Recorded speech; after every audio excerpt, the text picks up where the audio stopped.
anatomy video. Today we're going to be talking about the gluteal muscles, the muscles you see here. Alright, so we're going to chunk these muscles into superficial, the ones you see here, and the deep. These are the deep ones. So at the end of this video, you'll be expected to be able to list all the muscles within this region from superficial to deep, and as well talk about the origin, insertion, and the action. Alright, let's get into it. So again, these are the superficial gluteal muscles. We have gluteus maximus, gluteus medius, tensor fasciae lata, and gluteus minimus. Alright, so let's see the detailed origin of each of the muscles. So this is gluteus maximus. It's going to originate on the ilium, that is the gluteal surface behind the posterior gluteal line, the sacrum, the dorsal surface, the sacrotuberous ligament. So it has three origins. We have the gluteal surface, which is behind the posterior gluteal line, the sacrum, which is the dorsal surface, most lateral part of the dorsal surface, and sacrotuberous ligament. It's then going to insert on the femur and iliotibial tract. So on the femur, it's going to insert specifically on the gluteal tuberosity of the femur. Alright, now the action is going to extend and laterally rotate the thigh at the hip joint. So let's see the action. Okay, alright, so it's going to adduct the thigh, extend the thigh, and laterally rotate the thigh. Alright, that is all about the action. Now the other will be to stabilize the hip joint. Okay, now the lower fibers can as well adduct the thigh. Take note, so the lower fibers can act like the adductors of the thigh.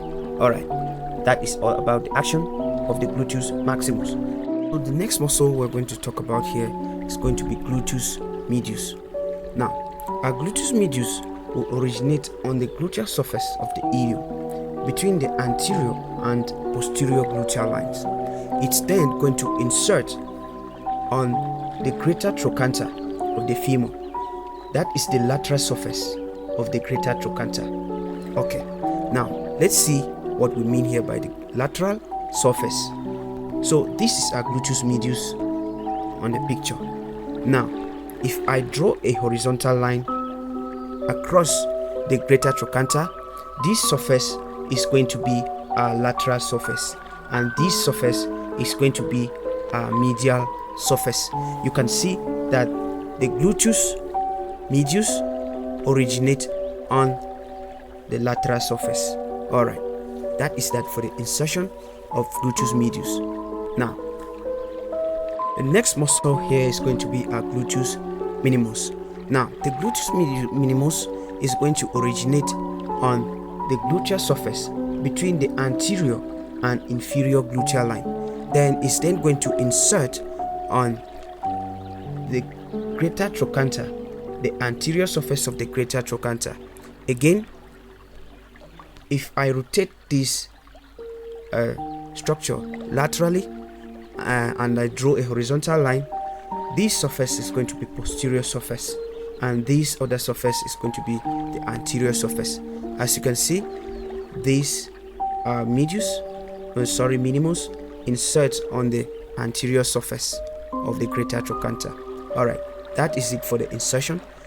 Let's talk about the deep gluteal muscles. So the muscles of this group, we have piriformis, we have superior gemellus, we have obturator internus, inferior gemellus, quadratus femoris, and we have obturator externus, the muscle you see here. Alright, now that we are oriented, the general overview of the muscles, now let's look at their detailed origin. This is the posterior view of her hip bone. Okay, now to orient ourselves, all the muscles of the deep group of the gluteal region are going to either originate on the pubis here or on the ischium. Okay, now starting, we have the superior gemellus is going to originate on the spine of the ischium here, and the inferior gemellus is going to be on the ischial tuberosity, the superior part of the ischial tuberosity, or just inferior to the lesser sciatic notch, this notch you see here. All right, now the quadratus femoris is going to originate here, still on the ischial tuberosity, the most inferior most part of the ischial tuberosity, to insert on the the quadrate tubercle on the femur. We're going to see all those insertion in a couple of minutes.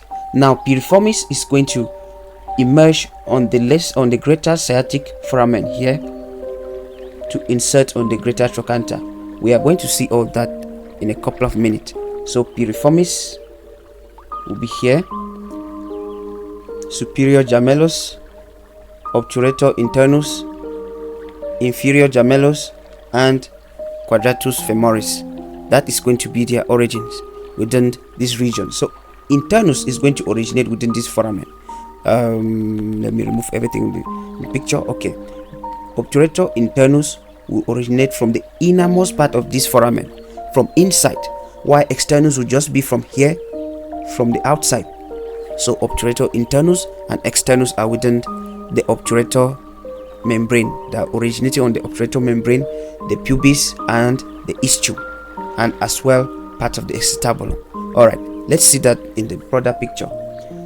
Now that we have seen the bony origin of these muscles, now let's take them individually. Now this muscle is the piriformis. You can see it originate on the inner surface of the sacrum, and it then winds round to insert on the greater trochanter, the medial border of the greater trochanter. So like we said, this muscle originate on the pelvic surface, the anterior surface of the pelvis, and then the sacrospinous sacrotuberous ligament, and insert on the greater trochanter, the superior border of the greater trochanter. So let's see, this is greater trochanter, this is the medial, and this is lateral. So you can see it originate on the medial surface. All right, that is it for the piriformis. So the next muscle here we have is superior gemellus. The superior gemellus originate on the spine of the ischium and then insert on the greater trochanter. Now the next muscle we have obturator internus. You can see the muscle originating on the obturator membrane, the innermost part of the obturator membrane here, and pubis and ischium as well. It's then going to make an angle 90 degrees bend to insert on the greater trochanter here. All right, that is it for the obturator internus. Now another muscle of this group we have quadratus femoris. Quadratus femoris is going to originate on the lateral surface of the ischial tuberosity. Remember, this is our ischial tuberosity. It's going to originate on the lateral surface of the ischial tuberosity. You can see it here. Let me rotate the model. Okay, you can see it here. And then it's going to insert on the quadrate tubercle. This is our quadrate tubercle here. Now, if this is our femur, the greater trochanter, and then a small bump before our lesser trochanter, this bump is our quadrate tubercle for the insertion of this muscle. Alright, that is it for the insertion.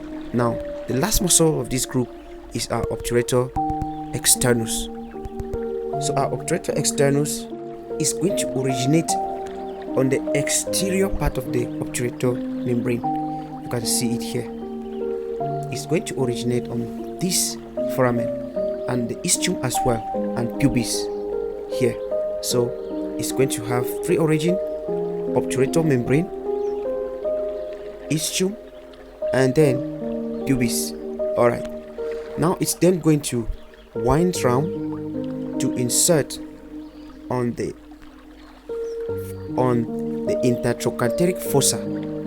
This is our intertrochanteric fossa here. It's a fossa which is formed by this intertrochanteric line.